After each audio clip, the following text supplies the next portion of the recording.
G'day, I'm Hugh Bowman. Today I want to talk about the Great Xero Addiction.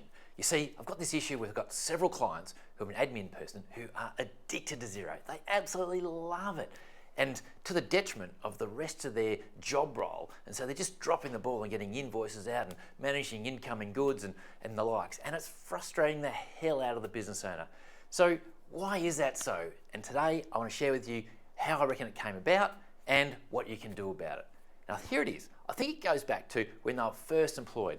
The admin person, their role was just not set up well. Imagine a small tradie business, 3 or 4 guys, they put on an admin person. You think about the pain point of the business owner here, and it's often the accounting system, the Xero, the QuickBooks. It's driving them nuts, they're not on top of it. And so the admin person comes in, and they go, you look after that. And then they start to add other parts to their role as they get busy, as the business teams to grow. So let's look at the other parts of the role and the mindset around which ones are the most important. So here it goes.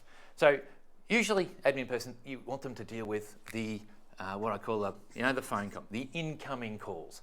That takes up lots of time of the business owner, and it's actually hugely important. You think about, you don't take the call, sometimes you don't get the job if you're a maintenance plumber, for example. And if you don't take the call and answer it well, you don't get the job. So that is hugely important to get right. So if you're training someone for that role, that's a big part of it. Next one, they often then move on to, the business grows, we get what I call a job management system, a service mate or a Simpro or something like that. And that becomes important to help, schedule guys and things like that. And usually the owner's still scheduling. But when it gets a bit bigger, he can't cope with that or can't go on holiday. So guess what? Now the admin person is also doing the scheduling. And of course, then after that, they start, managing things like, materials.